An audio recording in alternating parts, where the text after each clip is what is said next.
Hola, ¿cómo están? Mi nombre es Adriana Cárdenas, del laboratorio de Enlace Lab. Estoy en compañía de la doctora Diana Palacios. Ella es médico cirujana de la Universidad del Rosario y médico funcional. Mi doctora Dianita, ¿por qué te dedicaste a ser médico funcional? ¿Cómo estás, Adriana? Bueno, pues la medicina funcional me encontró a mí en una búsqueda de sentido de mi carrera profesional.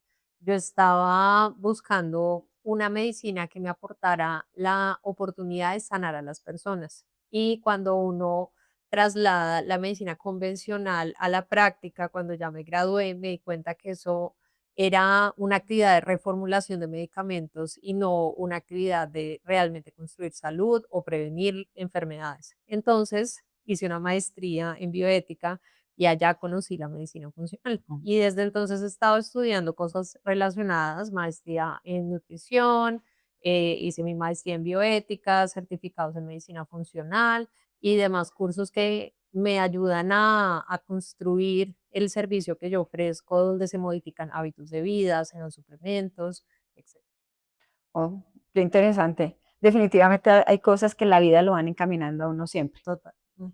Bueno, con base en esto, nos reunimos con la doctora Dianita, pensamos en hacer un chequeo ejecutivo, por llamarlo de alguna manera, aunque no sé si ejecutivo porque eso encasilla, sino más bien llamarlo preventivo, para desde el punto de vista funcional que abarcaran todos los órganos, porque tenemos pues muchos pacientes ya en una edad adulta y cada vez van a haber más por aquello de que Colombia está envejeciendo, tenemos población envejecida y es la responsabilidad de los adultos hacernos cargo de este país y llegar bien, porque ahora se vive más, pero más enfermo.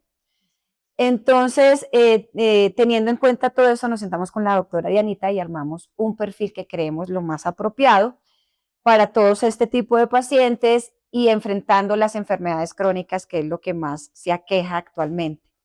Entonces, empecemos por el perfil lipídico, que sabemos que afecta o solamente cubre al 40% de la población que va a sufrir una enfermedad perdóname, Metabólico. metabólica, cardiometabólica, así sería la palabra. Mi doctora, ¿qué le añadimos más a esto?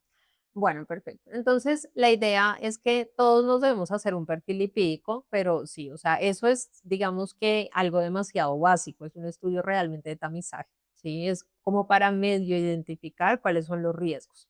Pero si uno quiere hablar de riesgo cardiovascular, necesita otros parámetros. Entonces, cuando a uno no le hacen esos exámenes y de pronto a uno le sale el LDL, que es como el protagonista del que buscan en la medicina convencional identificar, el 50% de los pacientes con LDL normal en metas se van a infartar. Entonces, realmente eso no es seguridad de nada. Entonces, necesitamos hacer todos los estudios de riesgo cardiovascular, una PCR ultrasensible, una homocisteína, una insulina, otros marcadores de inflamación se pueden hacer y también parámetros que compongan todos los componentes del síndrome metabólico, como por ejemplo marcadores hepáticos, como vitamina D, entre otros estudios, y por eso esos están allí. Ahora, hay unos confirmatorios de ese perfil lipídico que son las lipoproteínas, tenemos ApoB, tenemos ApoA1 y tenemos un marcador genético que es la lipoproteína A. Eso hace que ya con todos esos parámetros, tanto todos los componentes del síndrome metabólico como de los parámetros de riesgo cardiovascular, como confirmatorios y demás, nos dan un escenario donde yo ya le puedo decir al paciente, bueno, ahí tú tienes un riesgo X o Y de tener un evento en tu corazón, en tu cerebro y así estar seguros de lo que estamos hablando. Ok, entonces, en resumen, para ponerlo como en palabras para para los que nos están escuchando, y es ApoA, ApoB, el ApoA se une al colesterol re bueno, por llamarlo de alguna manera, Sí, es el confirmatorio, o sea, son las moléculas realmente positivas que van a recoger el colesterol y enviarlo al hígado. y la ApoB se va a unir al colesterol re malo, al LDL, que es más re malo que el re malo. El que Entonces, puede llegarnos si se oxida. Ajá, exacto. Entonces, por eso es complementario de nuestro perfil. así La es. PCR porque nos marca inflamación, Inflamación. Ujú. inflamación importantísima. Y tenemos otra, y la que tú decías, la lipoproteína, que es un marcador genético y que está muy relacionado con factores de colesterol normales. Pueden Así estar es. colesterol Normales, normales igual tener aumento en riesgo cardiovascular. y tener un riesgo cardiovascular. Por eso, estos factores. Hay uno que me parece muy importante, mi doctora, no sé qué me cuentas tú y qué opinas de la homocisteína, que lo nombraste, Ujú. pero que me parece uno de los muy importantes. Bueno, pues la homocisteína es un parámetro independiente de riesgo cardiovascular, tengamos o no el perfil lipídico alterado, porque oxida la arteria. O sea, tener la homocisteína alta es un factor que nos habla de oxidación arterial, que es el problema cuando se nos empieza a subir el LDL. El LDL, si no está en un ambiente inflamatorio, no constituye riesgo. Pero la verdad, Mm. perdón, el LDL, si está solo en un medio donde no hay oxidación, no constituye un riesgo. Pero si estamos en un ambiente oxidativo, que solo puede dar una azúcar alta, una insulina alta, o cualquier estado inflamatorio, este se va a oxidar y va a aumentar el riesgo cardiovascular. Entonces, la homocisteína alta suma en riesgo por esa razón. Además, nos habla de muchos parámetros, tanto inflamatorios como metabólicos, está hablándonos de la salud hepática y ahí también hay un aumento en la probabilidad de desarrollar una enfermedad. Ok, entonces, un LDL alto no siempre tenemos que salir corriendo asustados. No siempre y por eso es importante tener los exámenes completos, porque si es mi único factor de riesgo cardiovascular, yo lo puedo asociar, por ejemplo, a una situación hormonal, por ejemplo, tiroidea, o Mm. por ejemplo, perimenopausia, menopausia, en hombres testosterona baja. Entonces, por eso es que también metemos ese tipo de exámenes en la revisión, porque muchas veces el LDL se mete dentro de los parámetros metabólicos, pero no es la única explicación. Uno solo por una condición inflamatoria puede tener un colesterol alto, por eso hay que tener marcadores, y solo por un parámetro hormonal también puede llegar a tenerlo elevado sin que eso constituya necesariamente una relación cardiometabólica. Ok, qué chévere. Entonces, tengo entendido también que la homocisteína es un marcador también en donde nos puede estar de deficiencia de vitaminas, de vitamina B12 principalmente o de vitamina B9.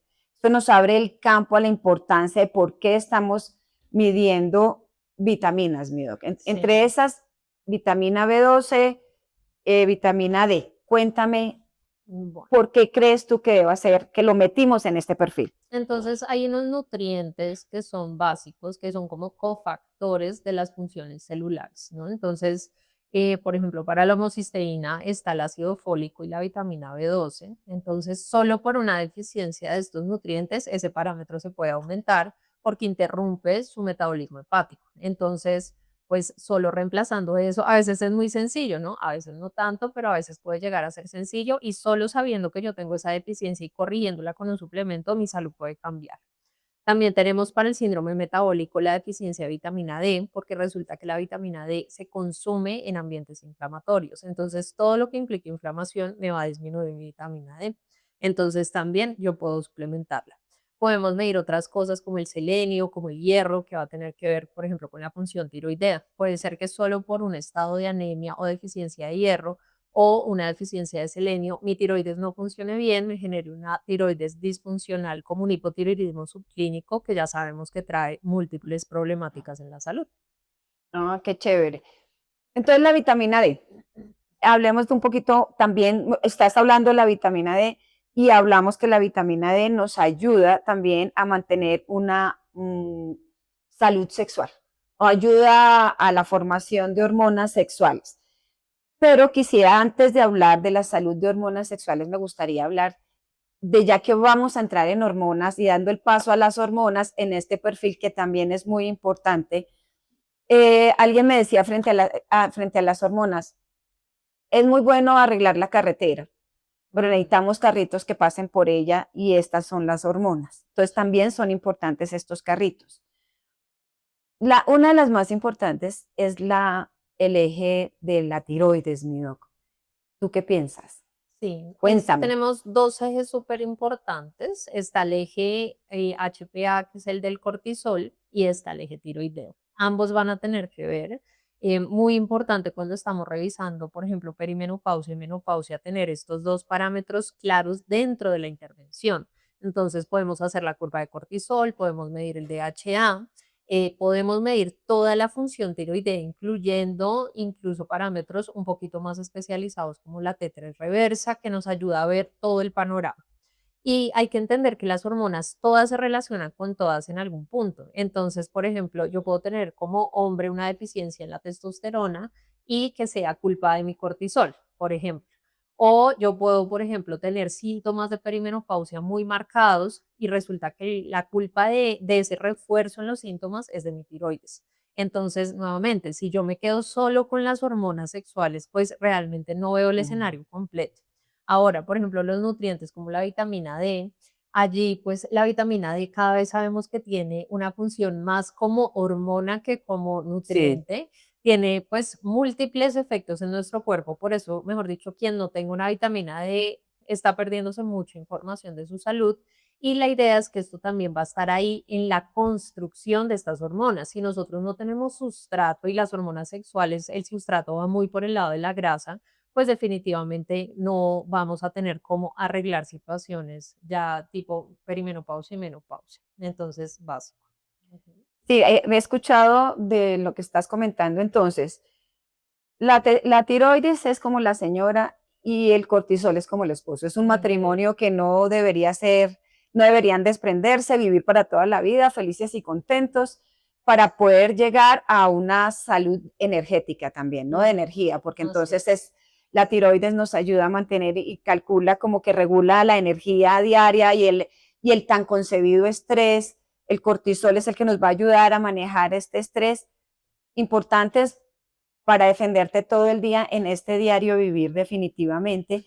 Y es lo que nos va a llevar también a una salud sexual, ¿cierto? Ujú. Este eje es importantísimo, nuestro matrimonio. Así es. Pero está la hormona del crecimiento que casi nadie la toca muchas veces en estos paneles y creen que la hormona del crecimiento es la hormona para crecer, pero la hormona del crecimiento en el adulto juega papeles importantísimos. Ujú. Bueno. Hablemos de esto. Aquí digamos que hay que tener en cuenta que hay unas funciones como primarias de las hormonas, pero cuando ya se, por ejemplo, esta hormona en particular, hablando en el adulto, puede estar relacionada con eventos, por ejemplo, neoplásicos, inflamatorios, también puede tener con, se mete en los procesos donde se crean otro tipo de hormonas, precisamente como toda la parte estrogénica y de testosterona, y nos puede terminar avisando de una manera temprana que hay una situación de riesgo que podríamos corregir. Entonces, meterla en un panel de prevención tiene mucho sentido. Y también nos ayuda a mantener la salud muscular, hacer Ujú. lipólisis, entonces, para mantenernos también con ese abdomen plano, para hacerlo de manera saludable, Saludable. ¿cierto? Ujú. Muscular y esquelético. Entonces, importantísima también por lo que acabas de decir, complementando lo que tú acabas de decir.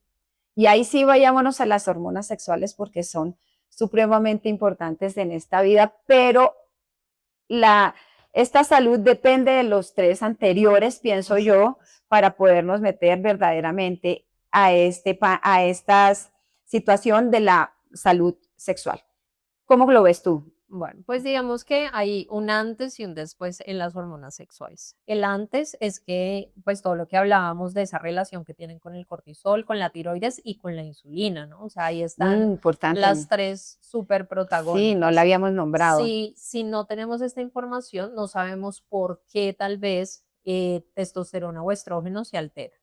Luego, si nosotros no tenemos bien estas hormonas, además de lo que es evidente que la gente piensa como actividad sexual, por ejemplo, los hombres siempre están relacionando la testosterona solo con la actividad sexual y resulta que tanto en mujeres como en hombres, cuando esto se baja, tenemos más riesgo cardiovascular, más riesgo de osteoporosis y más riesgo de demencia, que son las tres cosas que más restan independencia en la vida adulta y en la vejez.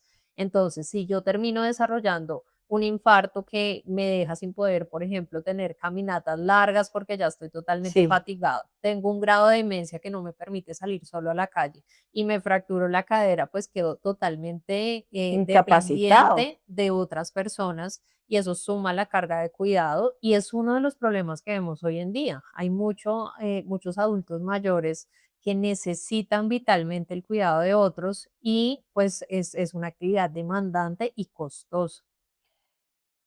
Hagámosle un poquito de énfasis a la testosterona en mujer, Mido, porque creo que todo el mundo, Ujú. muchas mujeres pensamos que la testosterona o la población en general piensa que la testosterona es solamente los hombres. Es una gran hormona importante para los hombres, pero para nosotras también juega un papel importante y sobre todo en la menopausia.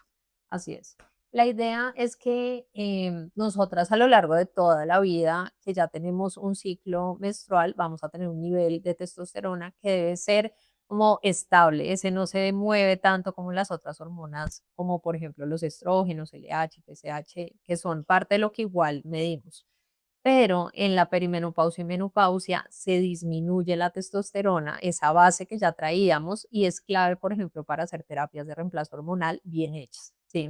Y aquí tenemos que ver con todo lo que hablábamos, protege el hueso, protege el cerebro, protege el corazón y también ayuda con los síntomas molestos como esa disminución de energía, de vitalidad, de estado de ánimo, de líbido. Entonces, para hacer una terapia de reemplazo hormonal bien hecha, hay que tener todos los parámetros pues considerados y que se puedan medir en tiempo real en el campo. Ok, Mido. Las pacientes premenopáusicas Ujú. que sufren ese robo de Pregnenolona. progesterona, de Ujú. ¿tú cómo lo ves? Cuéntame de esto para que nuestras pacientes, ¿qué síntomas pueden tener nuestras pacientes en la premenopausia Ujú. para decir, uy, ya debería, y si deberían empezar el reemplazo hormonal? Bueno, entonces en esa etapa empieza a ser muy importante un plan B que tiene el cuerpo para la producción de hormonas. Entonces tenemos como en la escala la pregnenolona, luego viene la DHA y luego la DHA, ahí sí viene estrógenos y testosterona según pues la proporción si somos hombre o mujer. Luego uno dice, listo, esa es la vía como, pues sí funciona, pero si yo tengo un estado de fatiga, que es un estado en el que llegan muchas mujeres en perimenopausia y menopausia, esa pregnenolona que se iba a la DHA se va al cortisol porque va primero a sobrevivir que reproducirse. Esa es la Es explicación cierto, neurológica. sí. Entonces, si toda mi pregnenolona se está yendo a mi cortisol, mi DHA se baja y mi testosterona y mis estrógenos también, ¿sí? Es un plan B, no es la vía principal, pero pues de todas formas yo alcanzo a sentir la repercusión. Entonces, ¿qué hay que hacer? Pues hay que darle soporte al cortisol para que no se me robe la pregnenolona y uno puede dar terapia de reemplazo hormonal tanto con pregnenolona como con DHA, que se puede considerar en esos momentos de la perimenopausia, y por otro lado empezar a tratar, por ejemplo, con adaptógenos el tema del cortisol. Entonces, para resumir lo que dices, definitivamente siempre debemos mirar cortisol, tiroides, porque el organismo prioriza energía Así para es. producción, de producción. Y lo último que va a producir son hormonas sexuales. El último que va a producir el organismo va a decir es, venga, estoy pensando en reproducirme. Ahí es cuando No, estamos bien. es cuando estamos bien. Sí. Entonces, importante esto.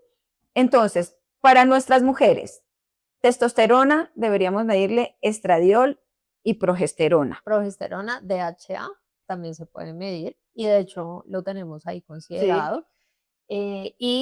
Pues ya toda la función tiroidea completa, insulina y curva de cortisol. Esa La sería insulina. como completita. Me parece que es algo importante que medimos, pero que no explicamos, no le dimos un poquitico de énfasis, que es Súper tan importante. importante. Ujú. Mi doc.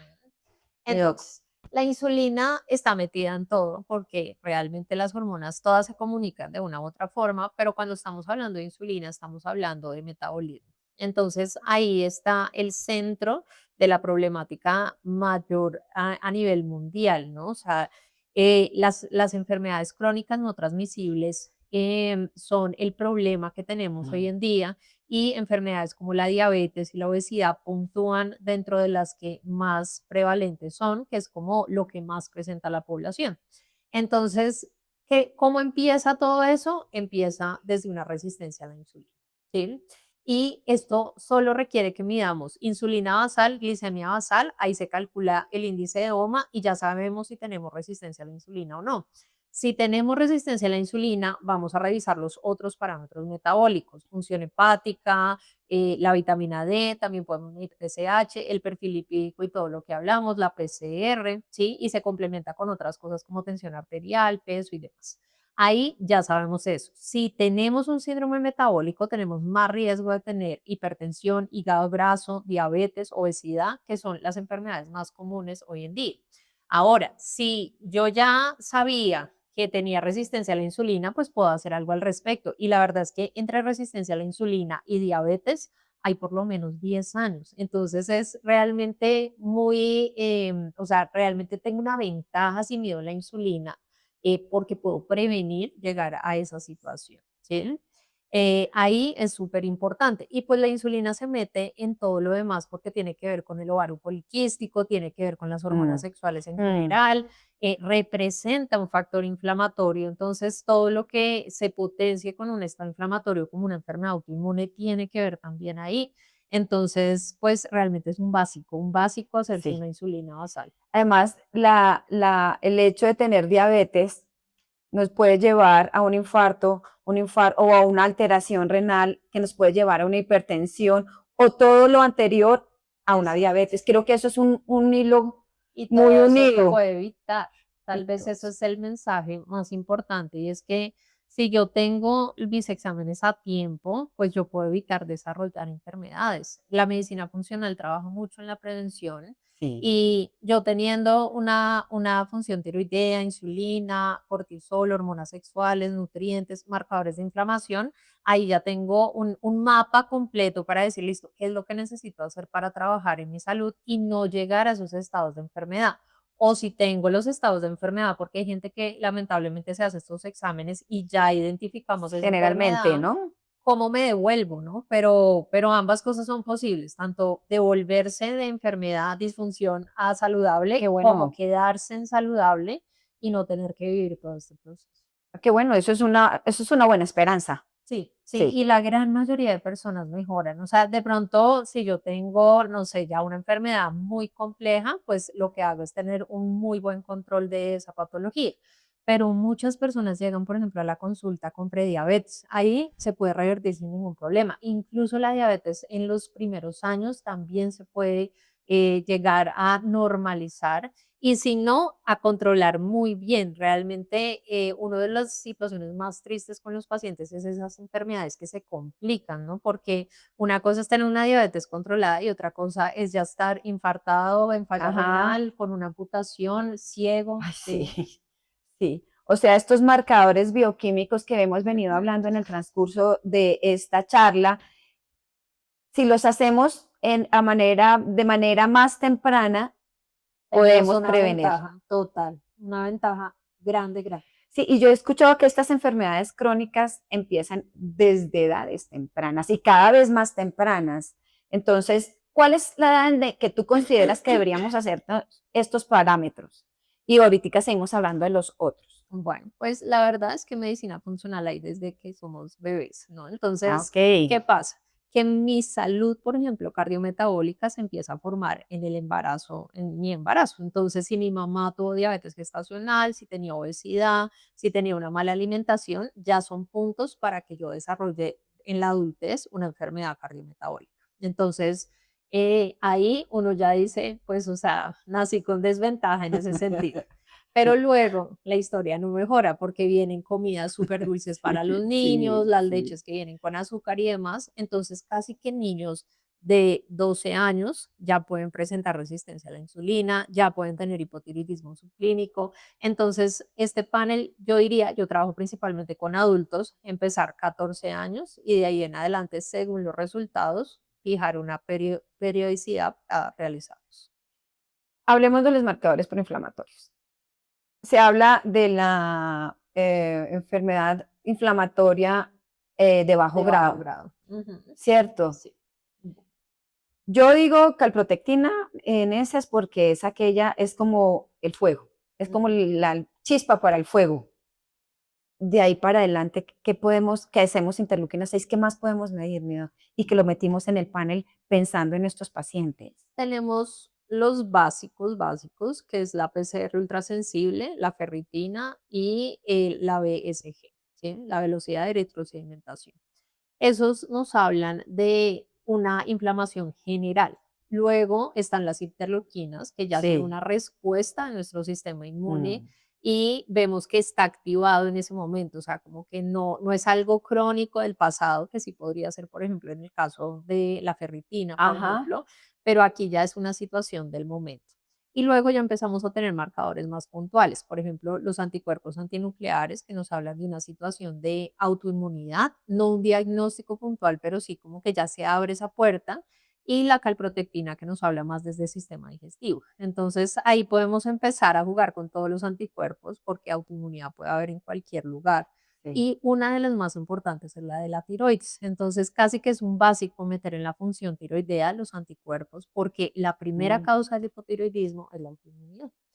Y hay unos Entonces, básico. subclínicos, ¿no? El que Sí. tenemos una TSH normal con Esa, anticuerpos o es no. ¿cómo es la historia? Tendríamos una TSH entre 4 y 10 con una T4 libre y una T3 libre normal. Normal, Ahí esas estamos son. en el subclínico, en el hipotiroidismo subclínico. Ahora, uno puede tener su TSH normal, T4 normal, T3 normal y tener anticuerpos positivos.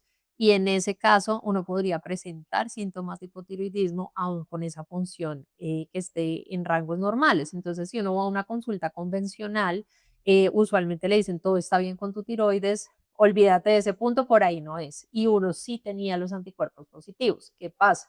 Que si no solo es que uno se sienta mal, que ya me parece algo importante, sino que uno tiene ese aviso, nuevamente como hablábamos de la Sí. insulina, yo ya tenía ese aviso de que mi tiroides se iba a enfermar por una condición inflamatoria y nadie me dio la oportunidad de hacer nada. Y ahí lo que hacemos es empezar parámetros como, bueno, vamos a intervenir sistema digestivo, vamos a revisar niveles de vitamina D, vamos a ajustar todo lo que puede impactar en la inflamación para que no se desarrolle una enfermedad tiroidea.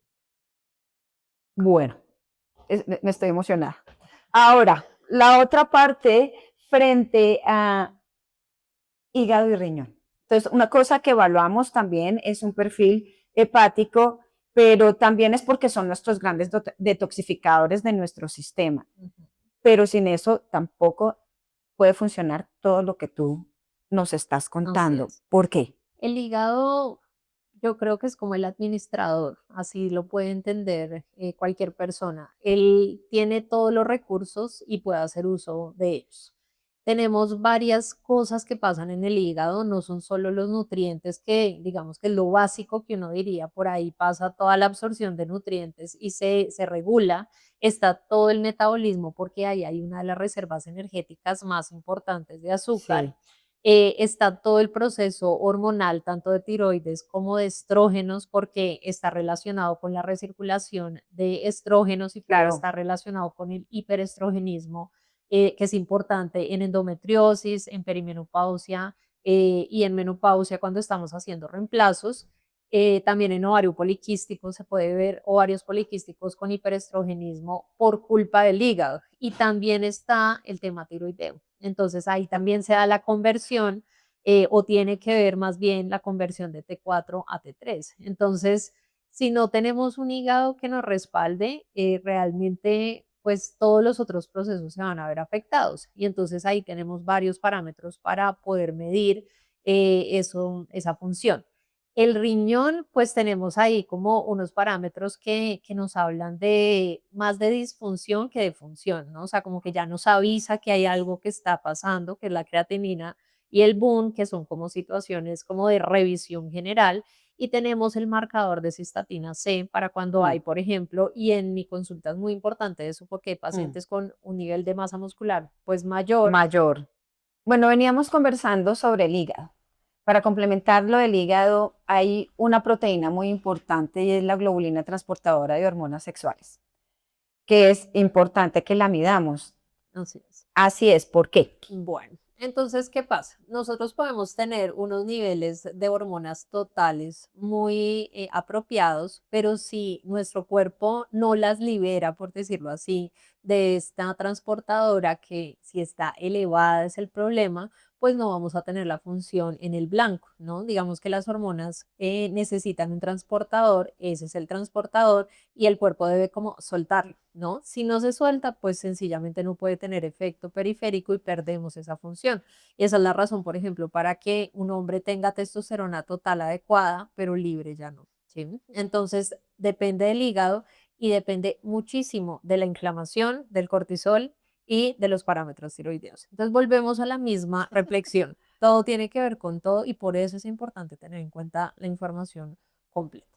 Ok, ya casi que para finalizar, el único parámetro que recuerdo que no hemos nombrado, porque ya hablamos de riñón, que pues ahí vamos a excretar, entonces por eso necesitamos un buen funcionamiento del riñón para excretar todo lo que no nos sirve, pero nos falta hablar del cuadro hemático, que tiene que ir sí o sí en cualquier panel de estos. Aquí sí es lo básico de lo básico, pero es un examen muy completo, ¿no? Nos puede hablar Sí, de reacciones inflamatorias, cuando, por ejemplo, están los parámetros que son los leucocitos que están bajos, nos pueden hablar de situaciones en general con nuestro sistema inmune. Son generalidades, nunca va a ser algo como totalmente específico, pero sí nos da esa señal, ¿no? También toda la línea roja que nos habla digamos, bueno, lo básico, que es un estado anémico, pero también dependiendo de los volúmenes, nos hablan de otras situaciones, ¿no? Por ejemplo, también ahí está la tiroides, está el riñón, están enfermedades crónicas que pueden afectar estos parámetros y las plaquetas, ¿no? Entonces, allí hay un poquito de todo en realidad, pero sí es uno de los exámenes que debemos tener. y ya para finalizar, los valores de referencia. Tenemos que saber que los valores de referencia desde el laboratorio clínico tienen que ser diferentes. Los valores de referencia en la medicina funcional son más estrictos, ¿cierto? Sí, lo que pasa es que acá sí vale la pena dar una explicación y es que hay parámetros de salud, hay parámetros de disfunción y hay parámetros de enfermedad, ¿sí? Cuando nosotros, y lo voy a decir Interesante. con la hemoglobina glicosilada, es Ujú. un ejemplo. Si yo tengo una hemoglobina glicosilada por debajo de 5,3, estoy en un estado óptimo, o sea, de salud. Si yo estoy entre 5,4 y 5,6, estoy en una zona gris de disfunción. Pero si yo ya estoy en 5,7 o más, que es hasta 6,5, estoy en prediabetes. ¿Qué pasa? Que la gente a veces tiene exámenes de 5,6 y le dicen que está normal, cuando está a 0,1 de estar en una prediabetes. Entonces, la idea es que nosotros con los parámetros funcionales le apuntamos a estar en rangos de salud, en los óptimos. Por eso es que parecen más estrictos, porque no son solo parámetros para identificar enfermedad, sino también para identificar salud. Entonces, con los rangos funcionales podemos detectar más rápidamente los que están por fuera de rangos de salud, La zona gris, que las es zonas donde grises. debemos hacer la prevención. Si a mí me dicen que estoy en 5,6, yo tengo la oportunidad de hacer prevención de una prediabetes. Entonces ahí empiezo a tomar acción, no me voy a la casa pensando que es normal. Ya para finalizar, les comento que con Enlace Lab y respaldando el querer dar calidad de vida a nuestros pacientes, nos unimos con la doctora Diana Palacios para hacer un, no sé cómo llamarlo, amigo, como unos exámenes preventivos en donde van a salir con valores de referencia funcionales y van a estar leídos por la doctora Diana Palacios, como ustedes vieron, el porqué de esta unión con ella, tratando de darles a ustedes mejor calidad de vida. Mi doctora, algo que quiera aportar a esto. La idea es que nos vamos a hacer un panel de exámenes, vamos a llamarlo un chequeo funcional para abordar todos los ejes de la salud que son importantes tanto para prevención como para identificación temprana o tardía de enfermedades, dependiendo de cómo llegue cada uno de ustedes a hacerse sus estudios. Cuando hagan los estudios van a recibir un documento donde va a estar toda la interpretación y recomendaciones. La idea es que esa interpretación es médica y está obviamente con todos los parámetros funcionales y esos rangos que hablábamos que son importantes. Allí ustedes van a tener la oportunidad de identificar cuáles son las problemáticas que tienen que resolver o confirmar que tienen un muy buen estado de salud, dependiendo de cómo estén en ese momento. ahí ya pueden tomar acción y pueden hacerse cargo de ese proceso, que es uno de los objetivos que tenemos, y Sí. es que las personas tengan la información adecuada y completa para poder tomar decisiones en su salud y hacer lo que corresponde. Entonces, es una unión que es muy, muy productiva porque tenemos toda la información disponible y además la interpretación y recomendaciones. Entonces, pues ya no tengo nada más que decir, mi doctora Diana, solamente darte las gracias por apoyarnos, por colaborarnos, por dar calidad de vida a todos nuestros pacientes. Nunca olviden de hacer ejercicio y alimentación que va a apoyar a todo lo que es medicina funcional. Muchísimas gracias, mi A doctora. ti, Adri, la verdad es que Enlace es un excelente laboratorio con Gracias, parámetros mi doctora. confiables, buena atención al cliente y esto es fundamental. Ay, gracias, mi doctora, por eso. Hasta luego, mi doc. Gracias.